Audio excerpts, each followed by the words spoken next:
Thank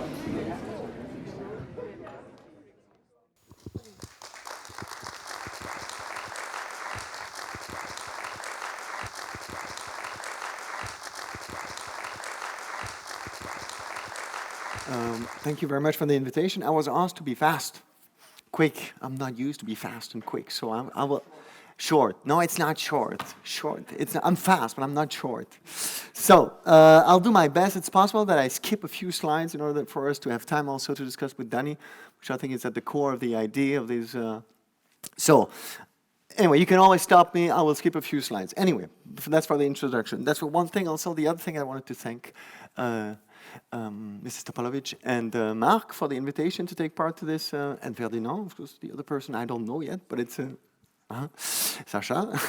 Thank you very much for the invitation. Of course, I could see that there was a hidden agenda here behind. I mean, power. We've always been interested into those issues, let's say, linked to political orders and so on. So, of course, we would be excited to actually contribute to modestly to the debate. But what I will do is I will first try to define specifically the positions of the architecture and of the architect within the political scope itself. And in order to do so, I need to mobilize, of course, external sources. As you all know, and I will repeat for those who have attended the lecture 2.5 months ago, you will just hear that again, but I think anyone can read Hannah Arendt and Thomas Hobbes twice in his life, so we can hear it, and then we will be discussing about the series portraits, which I will briefly introduce, and then I have a series of questions, which I hope will be able to actually launch the debate that we're interested in today. So, Hannah Arendt, the human condition, I will try to specify the position of architecture itself in a political scope, if you allow me to read. In the Greek solution in chapter 27 of the human condition, Hannah Arendt states the following things. The polis, properly speaking, is not the city-state in its physical location. It is the organization of the people as it arises out of acting and speaking together. And its true space lies between people living together for this purpose, no matter where they happen to be. It is the space of appearance in the widest sense of the word, namely the space where I appear to others as others appear to me, where men exist not merely like other living or inanimate things, but make their appearance explicitly. Politically, the city is therefore an aggregate of exchanging individualities with various interests. It is not the solid substance itself that qualifies it as a city, but the possibility to explicitly appear and exchange among others.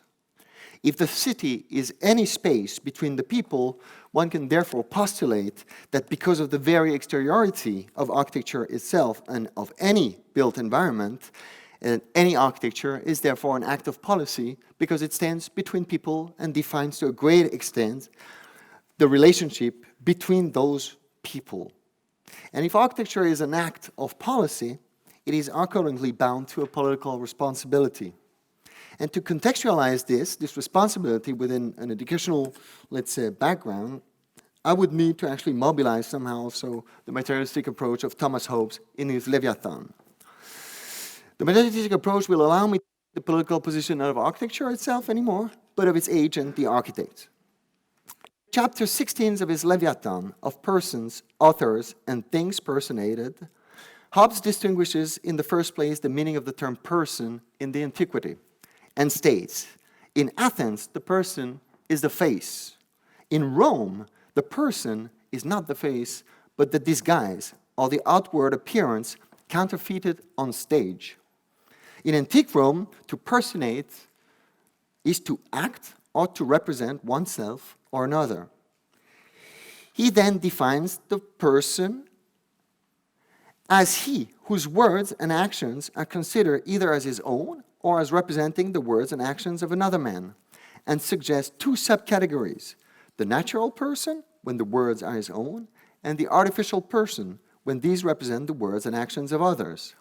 He further states, of persons artificial, some have their words and actions owned by those whom they represent. And then the person is the actor, and he that owns his words and action is the author, in which case the actor acts by authority, but is not the author. So that by authority is always understood a right of doing any act, and done by authority, done by commission or license for him whose right it is. Hobbes' axiomatic statement allows me to point out to the political attribute of the architect, whose proficiency and service feature qualifies him as, let me come back to this, an artificial person, as he only acts by means of an external granted authority and represents the interests of X. And B, as an actor, as he has not acquired the right of initiative. The architect does not own anything and is not in charge of the what, but only of the how. Politically, I can now define the architect. The architect is an actor with licensed authority, a sort of facilitator set between the needs and expectations of its time. I think this is here, what is interesting to see in the first, in this part, is that you see that the state itself, which is represented by this dominant person here in silhouette, is actually bound to actually a body of people which actually constitute this state. It is not really kind of a seemingly, in a similar way than the Greek definition defined described by Hannah Arendt, is that it's the people who really make the city. It's not the built substance itself. And the authority itself goes through the people. We'll come back to this notion because I think power in itself is a very ambiguous notion. We'll see later why I think this is an ambiguous notion. But to do so and to go quickly through it, I will first talk about the third semester, the third portrait that we led here at the ETA, which was about politics and territory. But briefly, just so that you keep in mind what, for those who haven't taken part to the series, Portrait was a series of critical assessments in contemporary issues. Its specificity lies in the association of mutually enlightening, yet seemingly antagonist programs. Its method claims no historical loyalty, as sources and facts are being intentionally set up to serve a reducing purpose.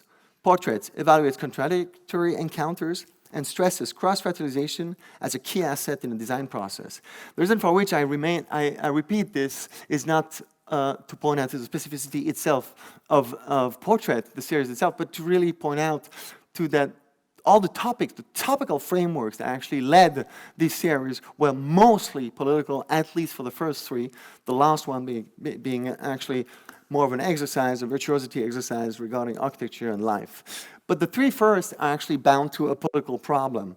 And each one of these portraits, Airport and Prison, addresses a very specific question and problem in society today.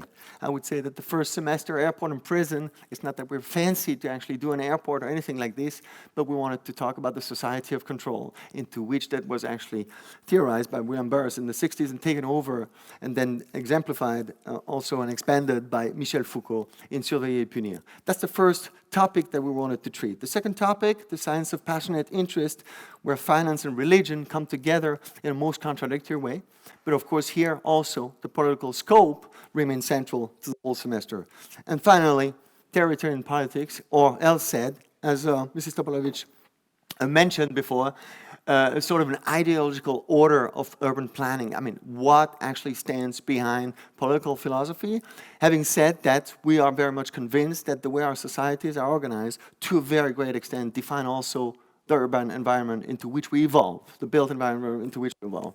Now, the series Portrait, as the title actually embodies it, has also a pictorial dimension to it. It was not the idea to actually solve any issue bound to a problem, linked itself to a system, a political system of representation, or simply a political system of action, but it was to portray it, that is, to pictorialize somehow, to point out to certain aspects of the different system with the help of students, and to research those moments. In other words, if I talk about totalitarianism, is to point out to what is in our society today. It's not to be historian and historically accurate in the terms of totalitarianism or what is democracy. It is impossible to actually solve this issue in 14 weeks. We would need a whole lifetime to actually address these issues. But the superficiality of the procedure and the process, allowed us to really introduce topics which seem to be actually revolving around the topic of built environment and architecture.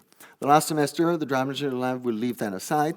The reason for which I show you this, these would have been actually the necessary requirements to actually become someone critical, someone who could address the issues that we were actually becoming. And we very strongly believe that an architect is a little bit of all of this. That is a poet, an anarchist, an architect, and a philosopher. He's a builder, a philosopher, a thinker, a politician, and of course a poet at the same time.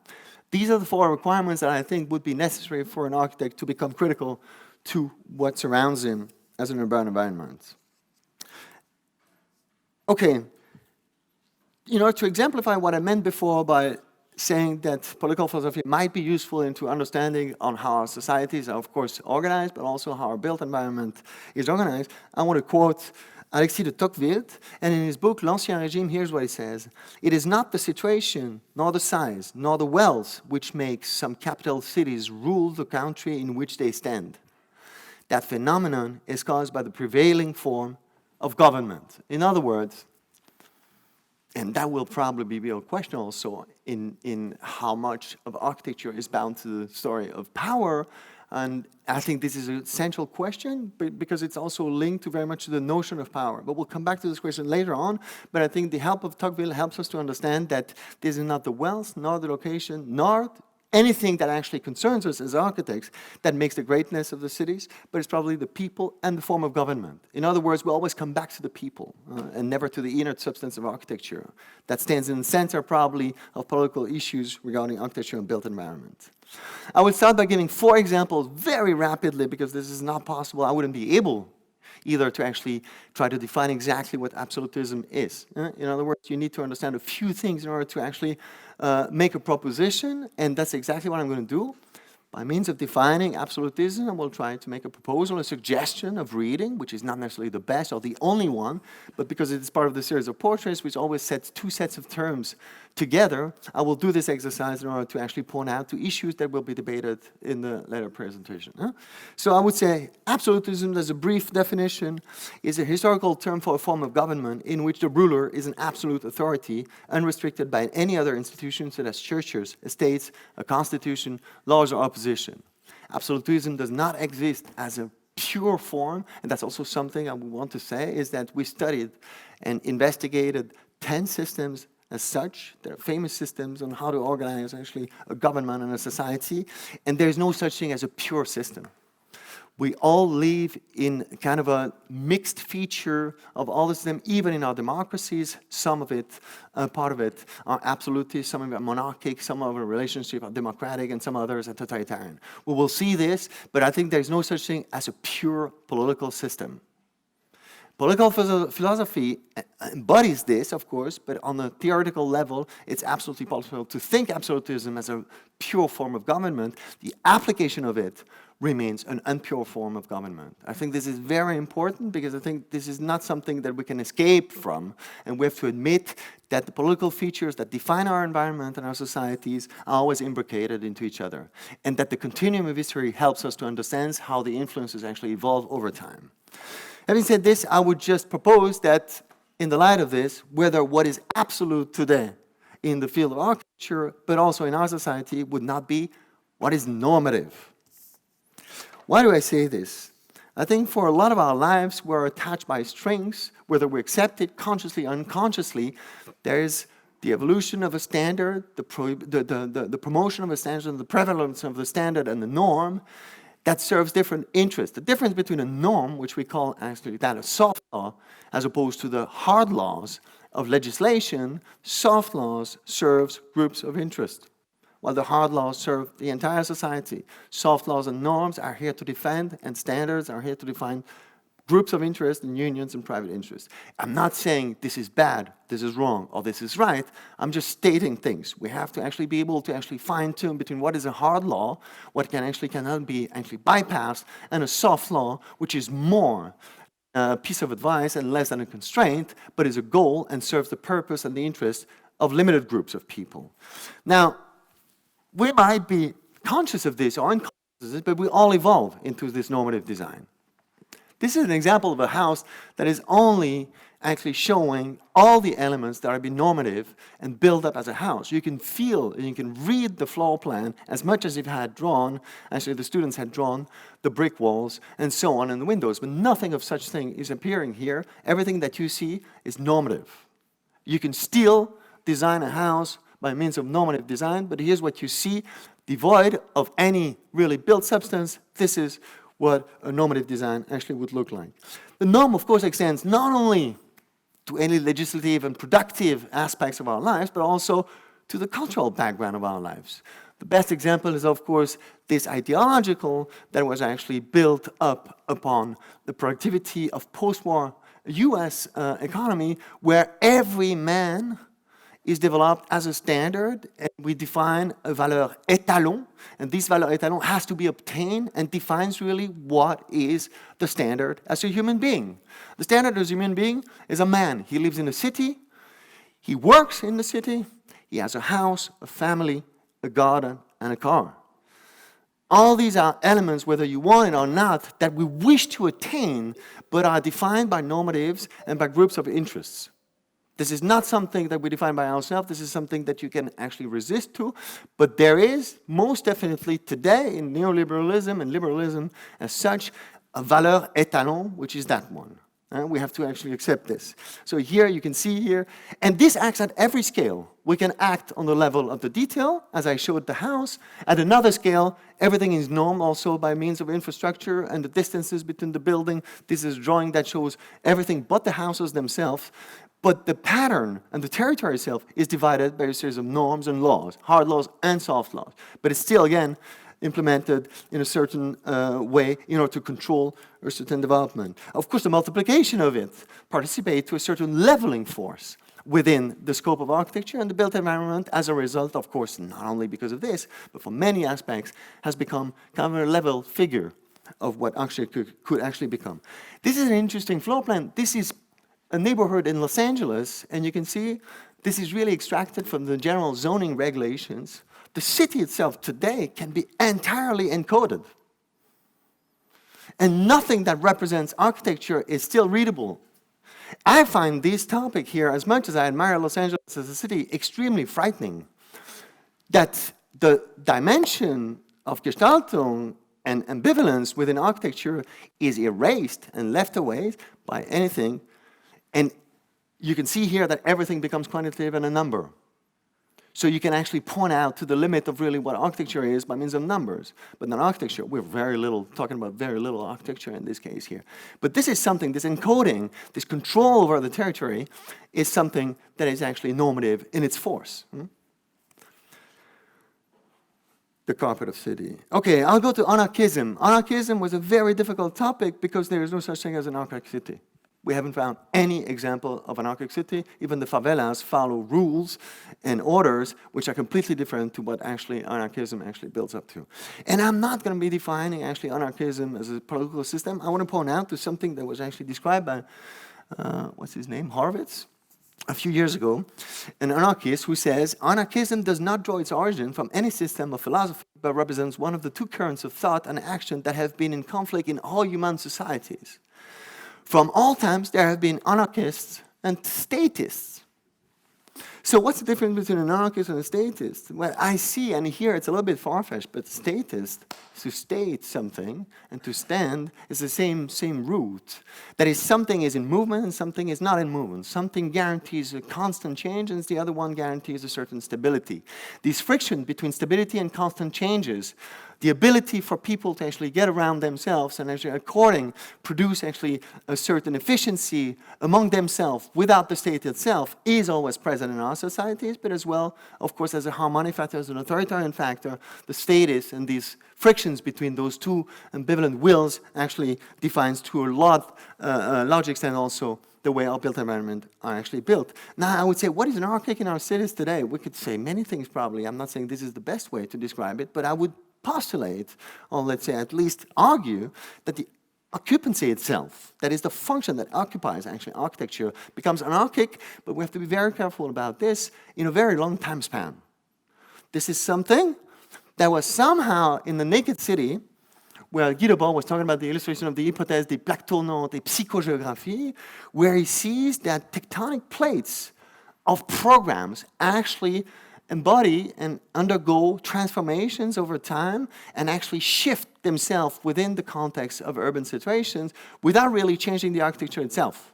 What we all witness is all our centers of Western cities are actually occupied by, third sector occupancies, doctors, insurance, lawyers, and so on, occupy today a built substance that was then actually foreseen as a housing program most of the time. And I would even question the statement of modernism where flexibility is actually at the core of democracy. I believe the bourgeois apartment is one of the most flexible typology that you could get in the history of architecture. And therefore, all this situation and how we actually accommodate the city itself by means of these massive shifts of programs within our cities actually turn the city itself as a sort of, it will come, I hope. Yes. Fragments of the cities that hardly actually come together, or at least because we have lost an iconographic dimension into architecture, very difficult to read what happens behind the facade.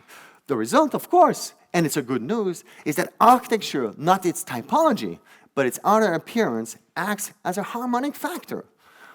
Into an ever-changing, accelerating world, architecture can simply not follow. This is something we have to be aware of, and I think this is something that actually is bound to the physicality of architecture itself. It's bound also to the transgenerational aspect of it. It needs to travel into time, and therefore it cannot follow exactly the same way all the economical forces that drive actually the world today. Therefore, the good news is that anarchic programmatic occupancy does not comply, but does not affect the harmonic factor of architecture. In the case of Paris, and that's what we did, I want to show you this. You can see here, of course, harmonic factors are not only monuments, but what the students wanted to show here is that there is some amount of objects and contextualized that actually have a permanence into the cities. And a lot of things actually revolve around them, but these objects are fixed point and standpoint and milestones into the city and work as such. Now, that's why actually we did this survey, which is based on Veduta del Castello dell'Acqua Felice by Giovanni Battista Piranesi, where a series of monuments actually brought together as a permanent feature of the city itself. I think the discrepancy between this permanence and the constant shift of programs within our cities might be a question for the future also, and how do we deal with it? I come to the third topic. I will not do the 10 system, I will just do 4 systems, which I think are at the center of our discussion tonight. I could have talked about aristocracy also, which is another issue, but not really at stake when we talk about the urban environment. Democracy, of course, we all know what it is, but I will read it again, is a government in which the supreme power is vested in the people and exercised by them directly or indirectly through a system of representation involving periodically held free elections. That doesn't help us very much. I would say democratic conception. Why do I say this? What is the history of democracy? In order to see the history of democracy, I have to read again, if you allow me. Yet whether or not a particular country has actually passed through all stages in which society develops since the rise of modern age, mass society clearly comes about when the mass of the population has become incorporated into society. And since society, in the sense of good society, comprehended those parts of the population which dispose not only of wealth, but of leisure time, that is, of time devoted to culture, mass society does indeed indicate a new state of affairs in which the mass of the population has been so far liberated from the burden of physically exhausting labor that it too disposes of enough leisure for culture. This is stated by Hannah Arendt in The Crisis of Culture in book published in 1968. But I think the history of democracy is the history of the acquisition des biens sociaux, des acquis sociaux. I don't know how to say it in English. Huh? Welfare, sort of welfare. It's a story of welfare. Huh? Let's say gross legacy. And it seems new, it's nothing new. We'll see Aristotle already spoke about it. But let's go back to this. This is the Front Populaire. Huh? This is the syndicate, this union that actually fought for the first paid vacations of the French population, French workers in 1936. The people who have experienced these moments in history, I think, have developed such a fascination for the extraordinary moments where people actually discover what the sea is, or people have discovered what the countryside was. You have to imagine that for the first time, the privilege of the aristocracy and the bourgeoisie were actually turned down by this. It came about in a huge crisis. The hatred for the elite and the hatred for the people, or the friction between those states, had reached such a point of no return. But this is this acquis sociaux, this welfare, that actually makes the history. You can see here, this is one of the first pictures in 1936 where the French Parisian crowd can actually enjoy a picnic. Now, why I say this? This is, of course, not the only point that we could address in the field of democracy. democracy. This is, of course, biased and subjective and reductive. But I want to point out to this, as I said before, is that this notion of leisure is not a modern notion. This is already present in Aristotle, if I may. Since we're inquiring what is the best government possible, and it is admitted to be that in which the citizens are happy, and it is impossible to obtain happiness without virtue, it follows that in the best governed states, where the citizens are really men of intrinsic and not relative goodness, none of them should be permitted to exercise any mechanical employment or follow merchandise as being ignoble and destructive to virtue. Neither should they be husbandmen, that they may be at leisure to improve in virtue and perform the duty they owe to the state. 2,000 years ago. Says exactly the same thing as Hannah Arendt, except that behind Hannah Arendt there's the consumption system. Aristotle does not see the consumption system yet. He sees that by actually cultivating yourself, you owe something to the state, you give back something to the state. Now, we know today in the post-war system, this action of virtue is for the self, for the individual, and serves also groups of interest again and again. So I would say, if culture is to be consumed, then it is to be disappeared. Because consumption means that the object with time disappears. And it is really what happens. The Eiffel Tower is constantly under renovation. There's no such thing as an Eiffel Tower that stands there. The renovation of the Eiffel Tower is present and is being consumed, literally consumed by the people visiting it, by the pollution and so on. It is constantly reenacted as an object. Not only this, but our perception of the Eiffel Tower disappears also because of these soothing moments of the use, the consumption of these as a symbolic matter. In other words, the Eiffel Tower might well disappear. And this is really what the representation of democracy is, the consumption of goods. Now, if you look at tourism and leisure, this is what the parcours of the tourist is. Now, by doing so, they end up really close to what the panoramic of the panoramas of the 19th century were. That is a representation of the city, which we should come, which is completely deformed. This is Paris redrawn according to the parcours of the tourists. So it's not a circle as such, but what I mean is that what comes out of it is a system into which, as I said, the consumption of culture serves the purposes and the economics and the interest of groups of people. It's a self-reproducing spectacle. There's no stop to it. The only thing that stops it is really the consumption of the object itself. But now we have a museum, and now the Eiffel Tower is constantly renewed. But each tourist is channeled, literally channeled, into a way to visit the cities. Now, the perception of the cities might well change, but you can see here how they arrived from the tube, almost a digestive tube. They actually go from the plane themselves to the drop-off, into the check security, they visit the Eiffel Tower, and then the next thing they know, they found themselves back into the plane. Representation of the city is modified to the most extent. There is no way, actually, the representation of the city, and this is not relevant as such, the representation. I'm just saying there's a shift in the understanding of what the city might well be. Now, what do we do with this mass society, and how can we accept what we describe as piece of architecture, masterpieces of architecture? How do we deal with it? Now, I think with this mass, we have to accept the mass. We have to somehow bypass the mass and implement it within the image. This is not possible to actually put that aside and sort out what is actually good or bad. I don't want to be moralistic. We have to invest into this necessity that mass society has changed the conditions into which we experience the cities themselves.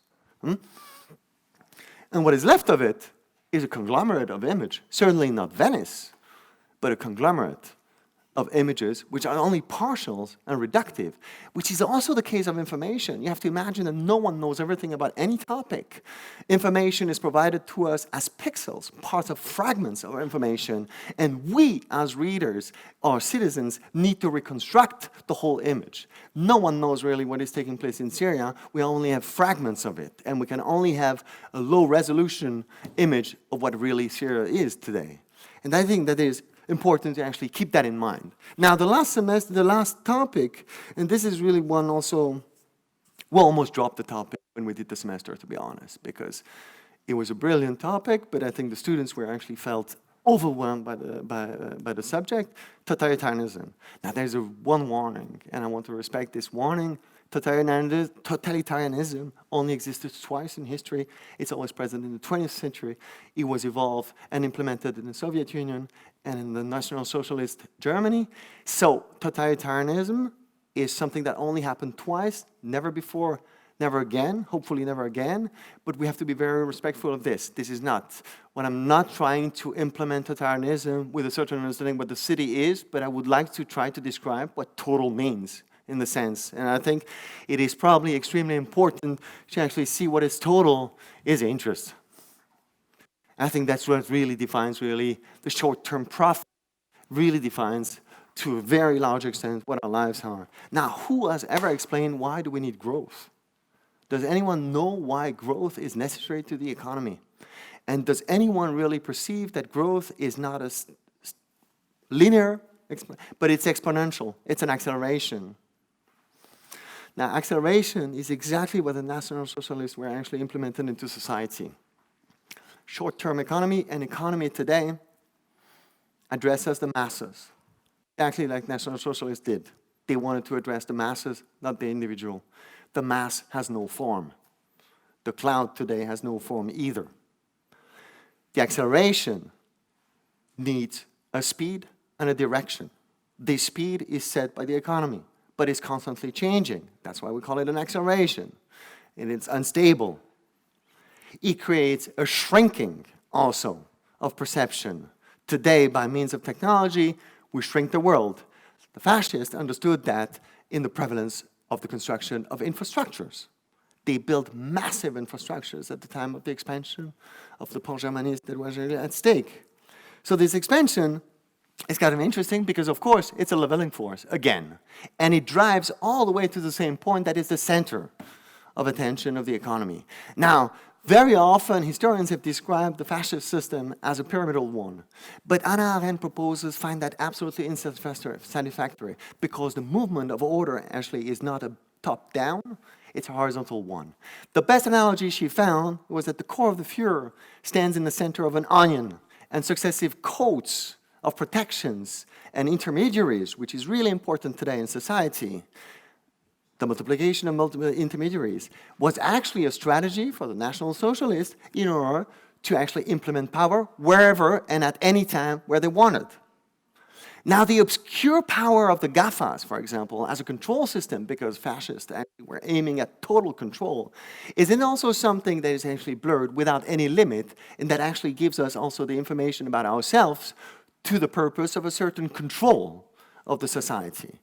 When I show this, is that National Socialism and totalitarianism has led to, of course, deleterious and, of course, changes. I want to show here how economy has changed the topography of Zürich. I'm sorry for the drawing and the pixelization.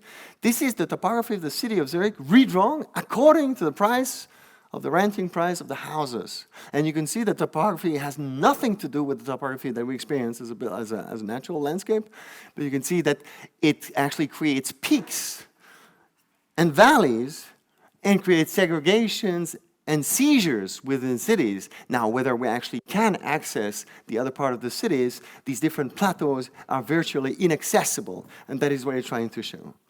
Of course, economy, as we have seen also in the last decade, has undergone, of course, great changes, and of course, also the great changes have an impact onto the people. You can see here, National totalitarianism has led to a series of massive displacement of people and migration. So does the economy. The amount of foreclosures in Denver and Detroit, or in Miami, or in the U.S. after have caused a massive displacement of people. This is something that somehow actually links the two systems together. The opacity, the absolute transversality and horizontality of the system. Nothing evades economy and short-term profit today.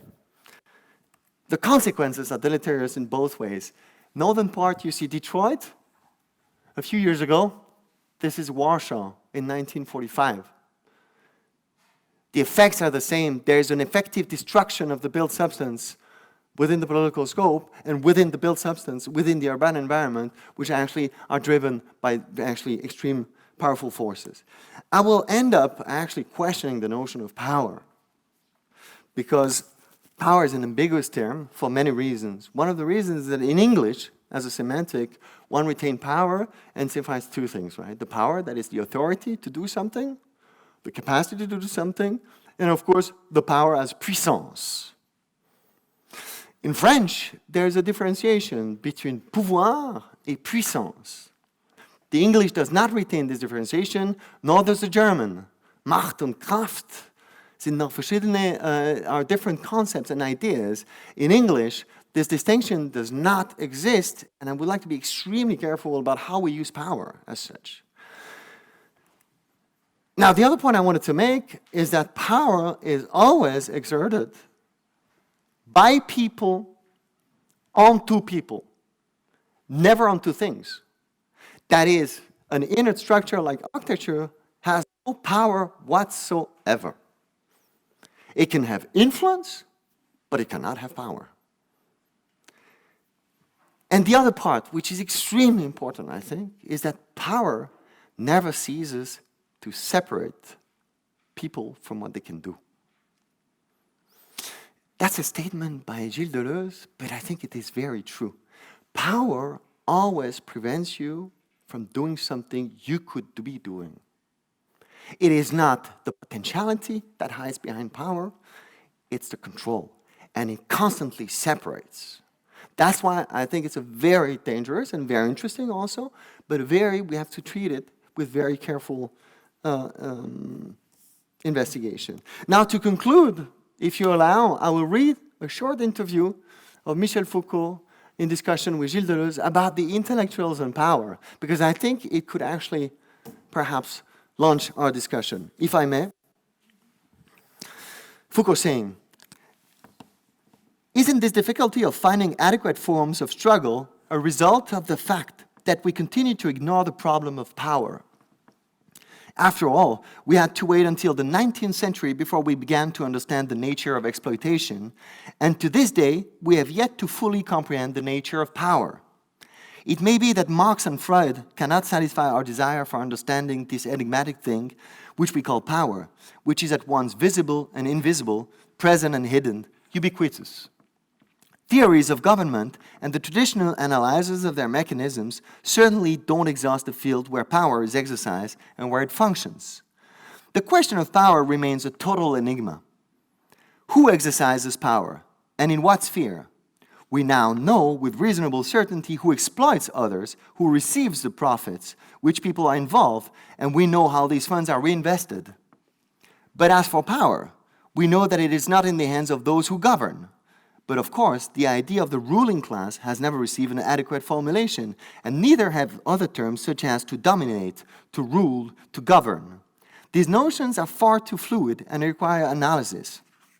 We should also investigate the limits imposed on the exercise of power, the relays through which it operates, and the extent of its influence on the often insignificant aspects of the hierarchy and the forms of control, surveillance, prohibition, and constraint. Everywhere that power exists, it is being exercised. That is an important point, is that everywhere there's a possibility to exercise power, it will be exercised. This is not something that you can refrain power. No one, strictly speaking, has an official right to power, and yet it is always exerted in a particular direction with some people on one side and some others on the other. It is often difficult to say who holds power in the precise sense, but it is easy to see who lacks power. Each struggle develops around a particular source of power, and if pointing out these sources, denouncing and speaking out, is to be part of a struggle, it is not because they were previously unknown. Rather, it is because to speak on this subject, to force the institutionalized networks of information to listen, to produce names, to point the finger of accusation, to find targets, is the first step in the reversal of power and the initiation of new struggles against existing forms of power. The discourse of struggle is not opposed to the unconscious, but to the secretive. And Deleuze responds, with respect to the problem you pose, it is clear who exploits, who profits, and who governs, but power nevertheless remains something more diffuse. I would venture the following hypothesis. The thrust of Marxism was to define the problem essentially in terms of interest. Power is held by a ruling class defined by its interests. The question immediately arises, how is it that people whose interests are not being served can strictly support the existing power structure by demanding a piece of the action. Perhaps this is because in terms of investments, whether economic or unconscious, interest is not the final answer. There are investments of desire that function in a more profound and diffuse manner than our interests dictate. But of course, we never desire against our interest, because interest always follows and finds itself where desire has placed it. We cannot shut out the scream of Reich. The masses were not deceived. At a particular time, they actually wanted a fascist regime. There are investments of desire that mold or distribute power, that make it the property of the policeman as much as of the prime minister. In this context, there is no qualitative difference between the power wielded by the policeman or the prime minister. The nature of these investments of desire in a social group explains why political parties or unions, which might have or should have revolutionary investments in the name of class interest, are so often reform-orientated or absolutely reactionary on the level of desire. I think this is important because I think it shows how much power is diffused as a definition. No one, not even the big great philosophers, are able to actually agree about what power is. But it also points out to the extreme carefulness we have to deal with when we deal with the issue of power. It is possible that we even wish ourselves something that does not profit to ourselves.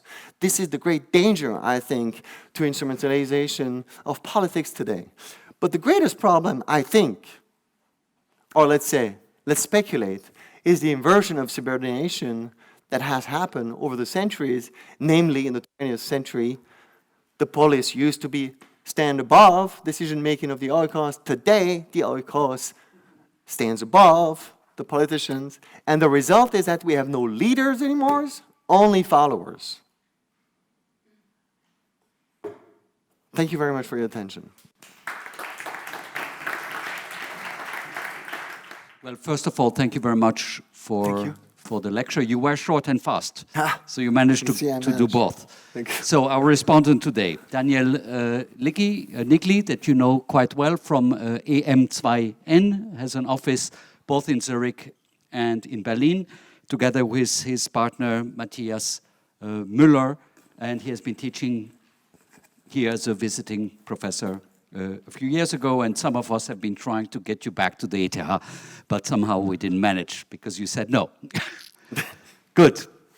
So let's launch the discussion, and I want to keep this image of Thomas Hobbes in the background because it summarizes many of the issues that you have addressed, and I would like to make.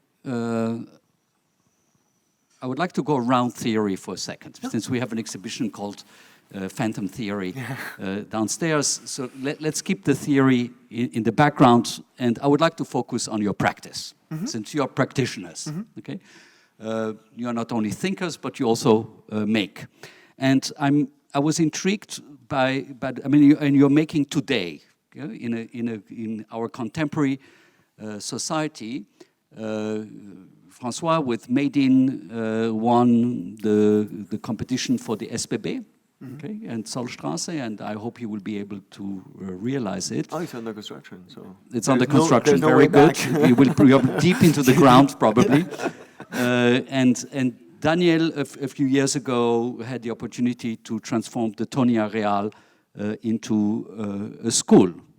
Whose school also with housing, and I'm very much interested in the actors that are your clients in both cases. In Francois' case, it's the SBB, okay, which has a certain power in Switzerland. It is a state within the state. It has real estate, and it deploys its real estate within a neoliberal economic framework to maximize their profit. Absolutely. Okay, and you are at their service.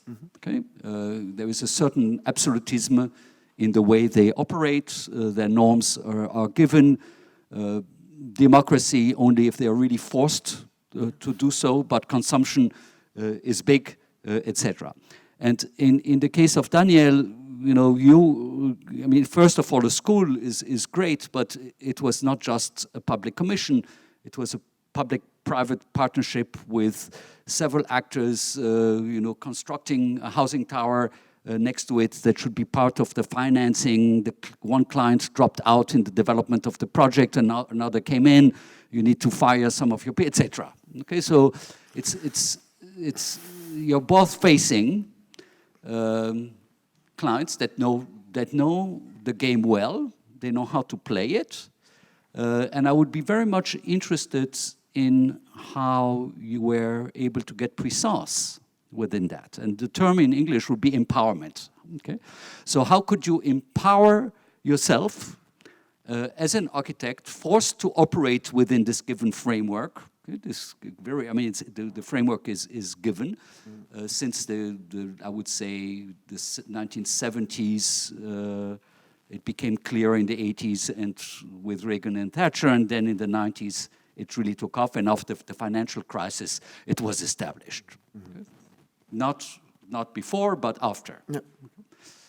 So let's start with Francois. No, let's go chronological. First the Tony Areal. What were your experiences dealing within a totally different economic framework in which, last slide was very clear, where the polis and politics is at the service of the economy. Well, thanks for your extremely fast lecture, which was a little bit too fast. Maybe you understood everything he said. I didn't actually.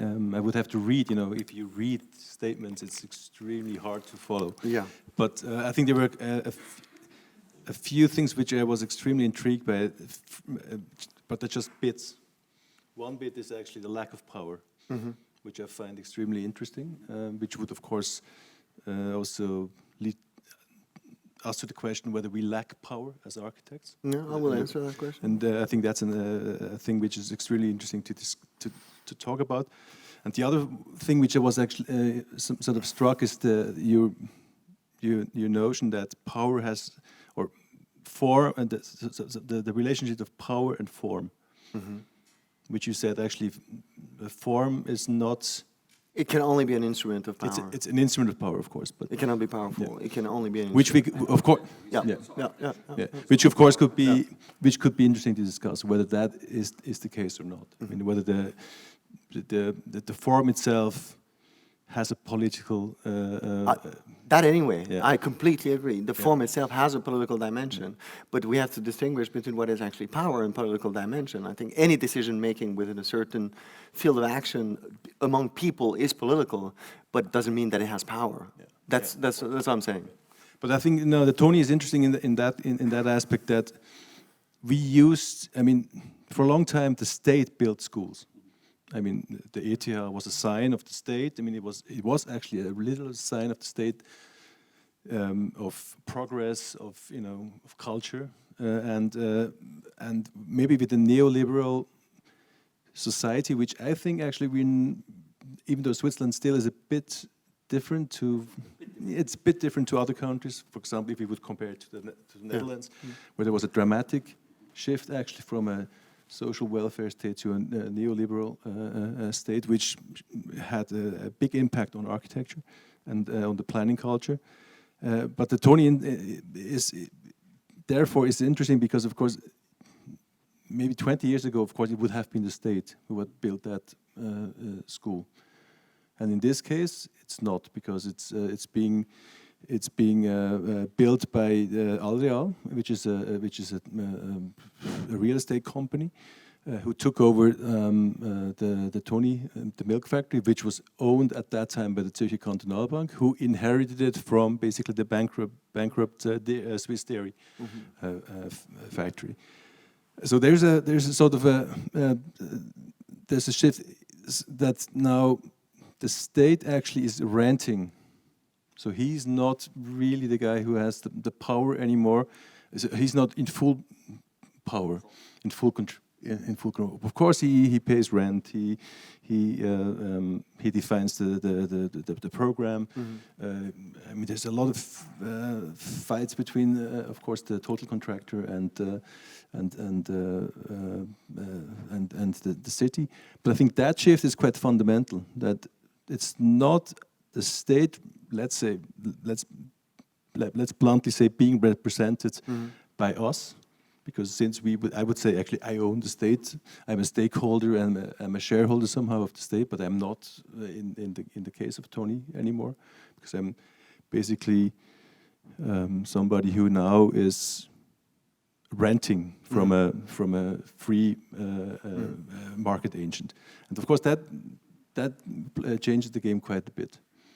And what I notice now is that it has become actually a model for the canton of Zurich, because there's some interesting aspects about the Tony. You know, it's much faster.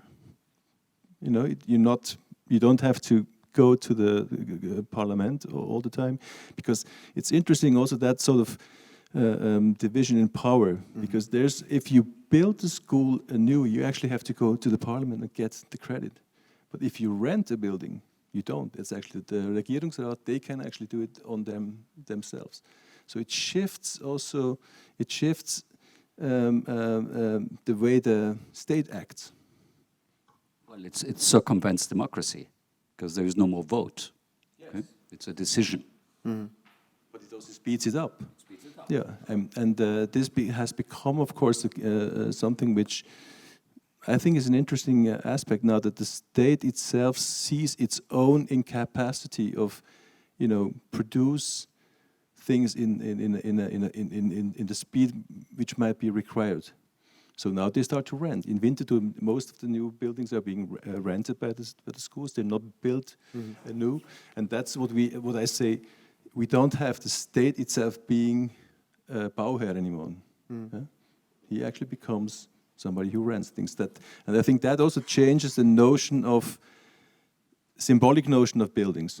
I mean, the ETH used to be a symbol. I'm not sure that Tony is now a symbol for I mean, maybe it is because of its size, but a lot of the new buildings that have been now produced are being produced are actually not symbolizing. So it's not.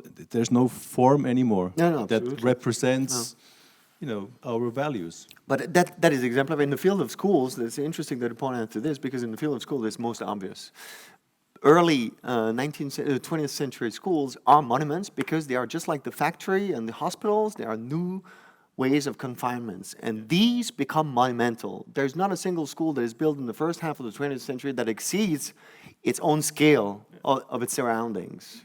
Most of them are actually like this. In Geneva, all the schools that have been built in the first half of the 20th century are gigantic structures, way too big for the urban context around them.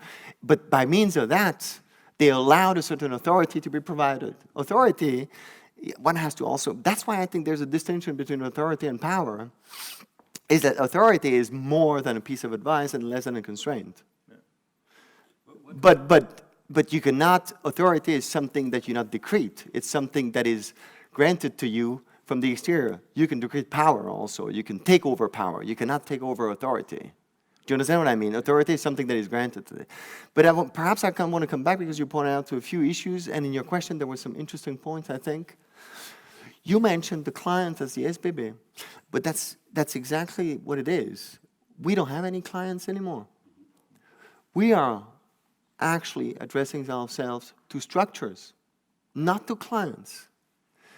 There's a huge difference. There's an enormous difference in the ability and the responsibility that we face as an architect, and the ability of the client, the so-called client, to face responsibilities. If there was a client, we're not facing client, we're facing structures. Structures have no limits, they have no responsibility, and act as screens. So we have a problem today, is that we're not facing, and you said it, you say you don't need to go to the state, you say you go to the state as a Bauherr. The state cannot be a Bauherr. The state is a structure. No one that will take a decision has a responsibility implemented into the decision making, let's say to a certain extent. That's a very massive problem. We see that every day in economy, that when a firm or a corporation is declared bankrupt or has a problem with it, the screen of a legislation allows you to escape responsibilities from it. Now, you come to the SBB. How many times have I discussed about the ground floors of this building, which is going to be on the platform 18, set in one of the most public areas of Zurich, with almost. What of the ground floor? Now, we had done a project where we had implemented perhaps something that was exaggerated and so on, but a structure that would allow the ground floor to become invested by public features. I received this answer 1-to-1. We're not interested in the ground floors, we can't make money with them. We're interested in this location, we will make money with the above floors, compress everything to the ground floor, the rest will be little boutiques. So the political dimension and responsibility, because this is also something, you mentioned it, this is part of a state in a state, this is a concession de l'État, just like the post is, and almost it is dealt with in a private, kind of a private sector way, but it has political and public responsibilities as a feature, as a monopoly of construction. Now, these people, these political, that comes with a responsibility for the society. You cannot simply sit on the most expensive and the most representative plots of Switzerland and say it's only about making money. I realize, I'm not naive, I realize that it has to become profitable, but there is a responsibility that is negated by those structures. By That's those structures, meaning the SBB in this case? The SBB would be an example, Okay. but it's not the only example. But What's your role in both cases? So I would what give is an the role example of the of how, architect? yes, huh? but how has it become that we have dealt with it politically speaking? I give a very pragmatic example. In Saarstrasse, we've renounced to 400 square meters of program. 400 square meters of program, yeah, in the competition. And in the build project, there is left 300 or 250, I don't know, less. But you have to imagine, this is how much per year, how much over 10 years.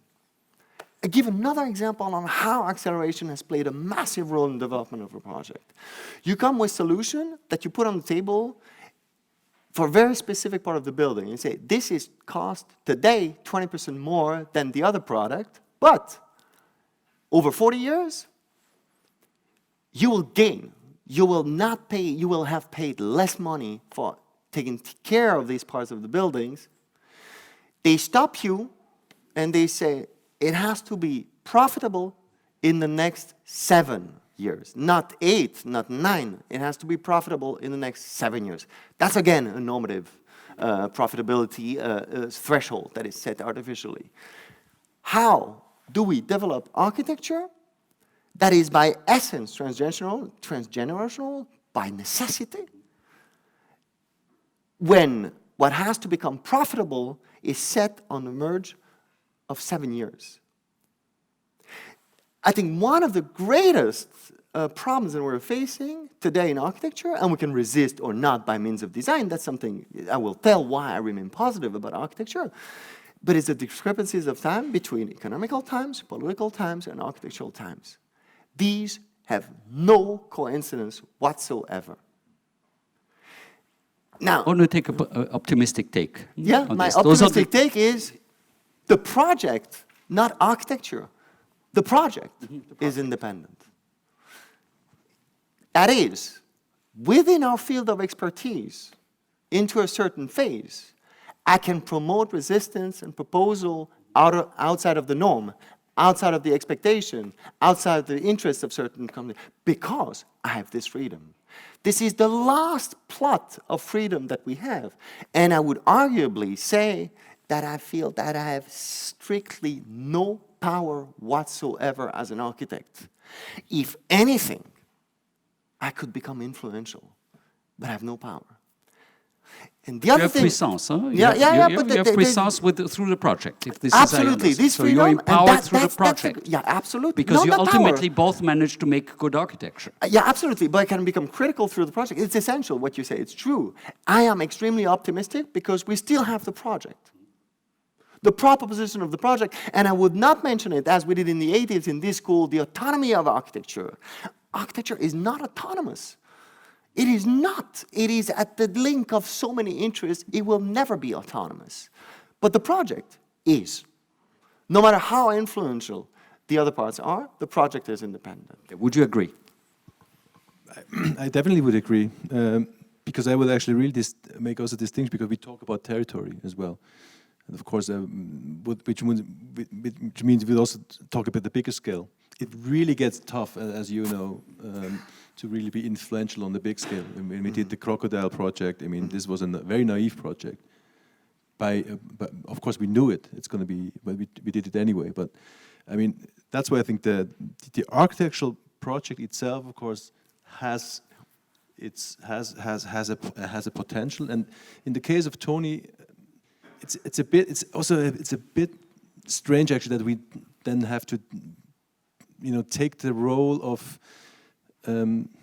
like a moral role, like say, oh, we defend, for example, we defend the ground floor, or we defend the public character of a project, which maybe is not even asked for by the client, but we do. So we actually like a Stellvertreter. Yeah, so you become divided. In a way we do, and of course then we can of course start to also be, we can start to incorporate, the power of the city. We can actually work with the Amtsstädtebau. We can try to, infiltrate and we have to mobilize the friends that we have to make a project better. And you become an anarchist. Yeah, to a certain extent, sure. Huh? To a certain extent, we do. Absolutely. Yeah. Okay, let's hear what our colleagues and students have to say. So, any questions, remarks, criticism? Yes.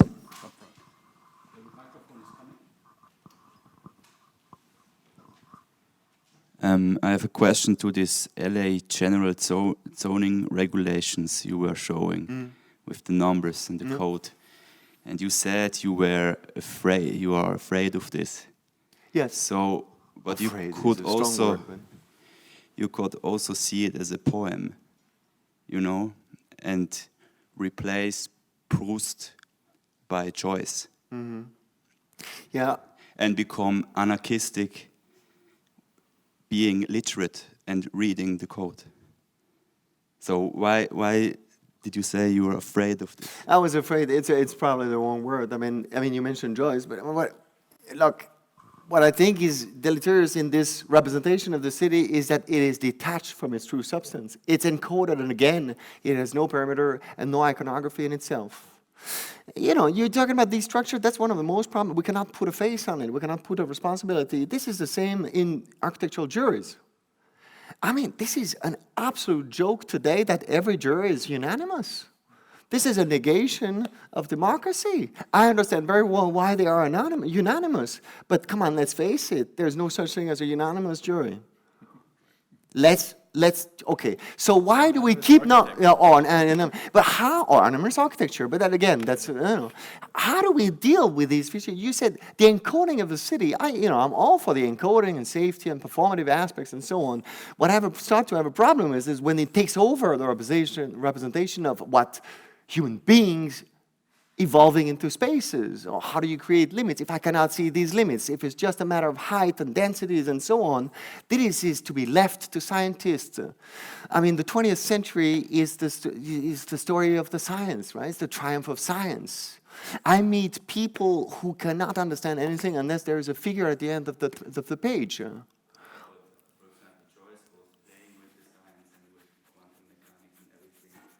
Yes.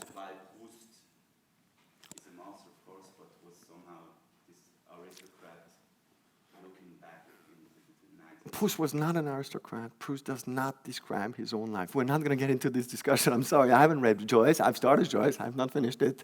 But I can see where it's going. But I mean, the main question was, for me, this abstraction level of the city.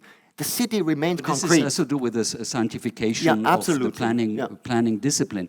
But I've seen other maps of LA, and there are hundreds of others. Absolutely. And one of the most interesting that I encountered was the maps drawn by the police where the gangs were. Okay, and they constantly change, okay? Because the gangs are, and I'm talking about the Latino gang, and then the Latin American gang, and then the African American gang, etc. They're all fighting with each other, and it's a gray zone, so you never know where they are. But the police has its people on the ground, and they are they're assigned to particular territories and zones. But since these zones change, the maps are redrawn constantly, and it's overlapped on the map that that you have shown, and then there are many others. Of course, the I San totally Fernando exchange Valley them. becoming the new center of LA because of the porno industry that is blooming there, but if you go there, you don't see it. Yeah.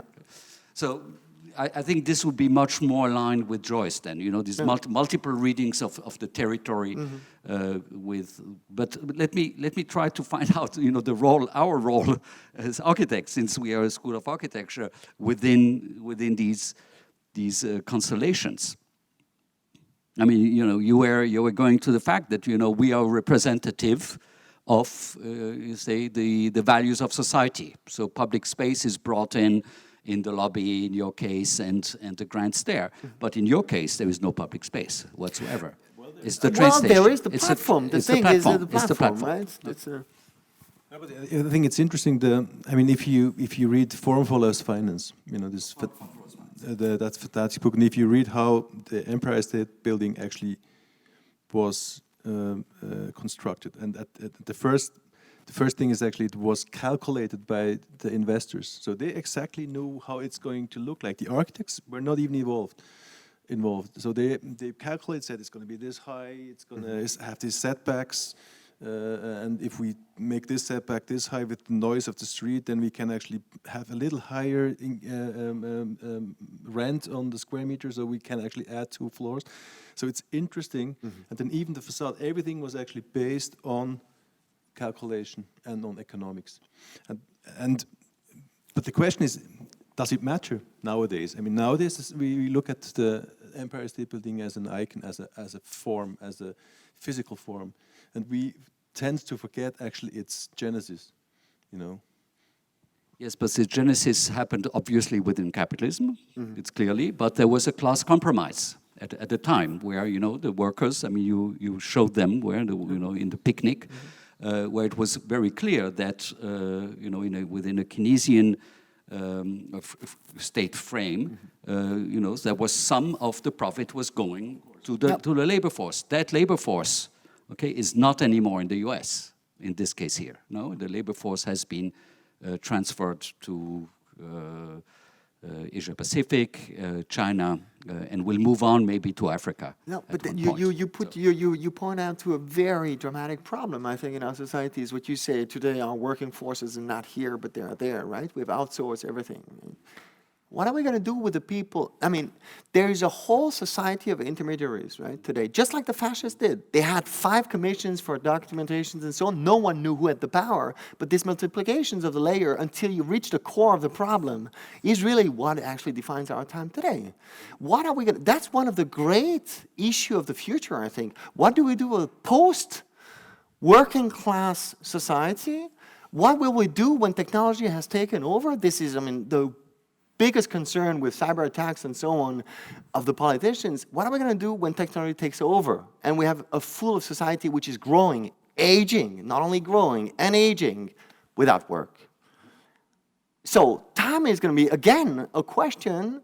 What are we going to do with this time and how are we going to deal with this? And how can we prevent this millefeuille, this overlapping of competences that actually stand between the decision makers, because that's what happens. One has to realize that we become further and further apart from the people who actually make decisions. The filters are greater and greater. Until I reach a decision maker, I have to go through so many authorities that I'd probably be discouraged before I reach the decision maker. And that's the structure, SBB, I've never met the person who decides, exactly, for example. Because never. you're facing levels and levels and of I management. asked However, to meet him. What's interesting within this is that at one point you will become the continuity, you will become the red thread that has the knowledge of the project, and those layers of managers will be replaced in the process. So when I did the airport in Zürich, I went through 10 different clients, okay? And let's say within the structure of the client, there were constantly another Ansprechperson, okay, which gave me ultimately unbelievable control over the project. And you experienced the same thing, okay, because you survived. You were the continuity within the project. Exactly. You're right. That is right. That's the right point. But the question now for me is, looking at the projects your students do. I mean, I don't want to be polemic, but in a way, some of the projects were for me like datascapes. In a way, they show, they make visible actually the hidden. Absolutely. Let's say the hidden factors. But the question is, how do you make it fruitful for the architectural project? What in your teaching position? I mean, are you using the studio as a means to make people understand? And because I think one reaction at the moment, maybe for, in architecture, is sort of that architects, also we witness it at this school, is actually to go back to history. I say, we're not talking about politics, we just do nice architecture again, and we talk about colors, the horizontal line, and so I mean it's. No, I understand what you mean. Obviously, one answer as architects is to say, I don't care, I just do architecture. I just do form, and form is innocent, or I say I take a form which maybe is nostalgic, and I understand that. Yeah, absolutely. So, but I'm interested. What's then the goal of your studio? I mean, what you want to enable your students? Okay, I think just to make it brief, we are not interested in becoming leaders with disciples. I think the role of an institution like the ETH, unlike Berufsschulen, which is something else, I think there is a distinction between what we learn in the Berufsschule and what we learn in higher education systems, is that it works on uncertainty. It works at searching and researching. You do not teach what you know, you teach what you search. That's my position. I don't want to teach what I know, I want to teach what I search. I don't want to transmit what. Do you understand what I mean? I don't want people. That's for one thing. And I think what we need most is not virtuous architects. We have virtuous architects. And to be honest, the artists, such as you and the others and the famous, they don't need. They don't need help on how to become architects. They are driven by necessities. But we don't just form people who are to become stars and soloists and so on. We actually teach a whole orchestra of manners. And I think one of the true issues is to become aware, not giving solutions, just to become aware of what world surrounds us. These people are 22 until 26 years old. They're young citizens. What is at stake is not to teach them exactly how to make a beautiful house, but to comprehend the complexity of life. All right, let's listen to them. Other questions? I'm sorry. That's something else. Hello. You define the architect as an actor. Do you think that such a persistence on the theoretical instruments of architecture and their definitions can alienate the architect from his acting role? Not at all, because I don't see any contradiction between theory and practice. For me, it's the same thing. It's two poles that necessarily influence each other in the development of architecture. And I said the architect is an actor in the field of politics. He's, of course, an author when he wishes to, when he gives a form to a project, but mainly he's an actor on a political level. And I see no alienation between theory and practice. Both of them are alienated to each other in an indissociable and irreducible whole. But where is the boundary? There's no boundary. No limit?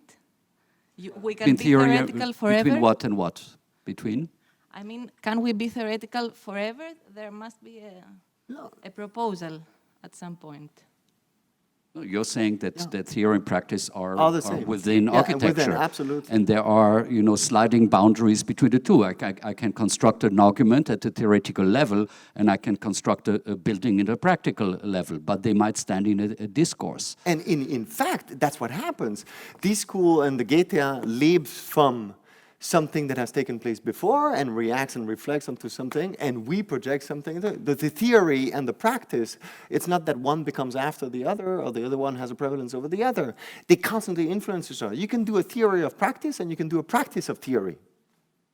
But I think they are embedded. I don't know how you feel in your daily practice, but I don't see any difference between theory and practice. Well, especially not in Switzerland. Maybe in the States it's different. Huh? But of course, here theory and practice really are actually much closer to each other. Even though I think now, I mean, especially your work, and I think maybe an answer to your question is also the work you do, which is very different to the work we do. But I'm interested because now still, again, if we come back to the students' projects, I mean, because you work with a repertoire of forms, for example. You know, you have, I think, the Pantheon or whatever, or Mies is a ever-occurring element in your work. I mean, first, why are they for you forms without content? I mean, I'm interested. I mean, look, I'm interested. I think that's the answer. I was looking for the answer. I think we are interested in the echoes.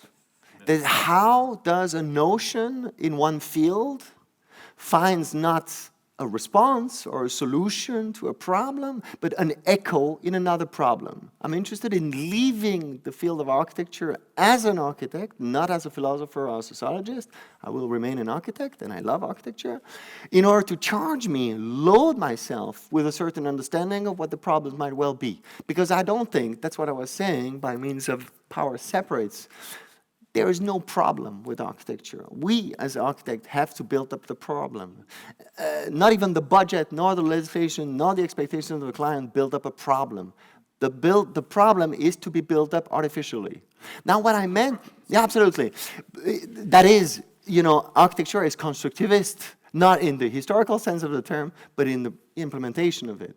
Now, what I meant by this, and this is the last thing I want to say about the separation of powers, I said it always separates. But look, the expectations of the client separates the project from its own trajectory. It will deflect.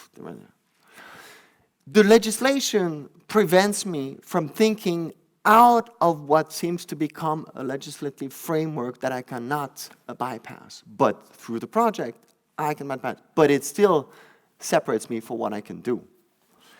The economy separates me from the budget of the building itself, what I could become. I'm not saying it's always necessarily going to become more expensive or it's going to be out of the law or anything like this. I'm saying all these moments that define our way to think are restraint to development of things that could take place also in Switzerland. Now, for the first time in my life, 6 months ago, I flew into Japan.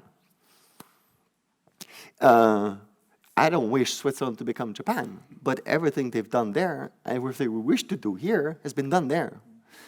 And the amount of, the speed at which decision-making is being made there is probably unbelievable. Because, I mean, infrastructure there is not only debated at the level of discussion of the politics, they make it, no matter how problematic it might well be, because performance is at the core of their architecture. And for the first time, I realized that urbanism was a notion which I don't know exactly how to place it today. We need urbanism and so on. They have built a series of objects with a rigid grid or a rigid plan, and what stems out of it is a wonderful city without really thinking about what urbanism might well be. It's driven by interest, private representation and infrastructure. The result is overwhelming, I have to say. So isn't it a bit pedantic from us, from the Western world, to still talk about urbanism in a way of a controlled way of doing something? A Gestaltungsplan separates me from what I can do. Your Gestaltungsplan of the Zollstraße separated us to the point, and I want to come to a very explicit example, to what we wanted to do. We did not understand the passage, for example, on the Zollstraße. So in the project, where it's free, where it's not frozen yet, we propose to implement a singular building with a singular height and not two buildings with two heights. We got contradicted, but the freedom still remains as a way to actually address the issue of the Gestaltungsplan, which is something that separates me from what I can do. That's why I think Deleuze says something that probably is not right, but he says, the lowest level of puissance, of power, I cannot translate it, le plus bas degré de la puissance, c'est le pouvoir. Every power is sad because it separates the people from what they can potentially do. Every power. Now, there might be sad powers, but that's the way it is. They're all sad. One more question?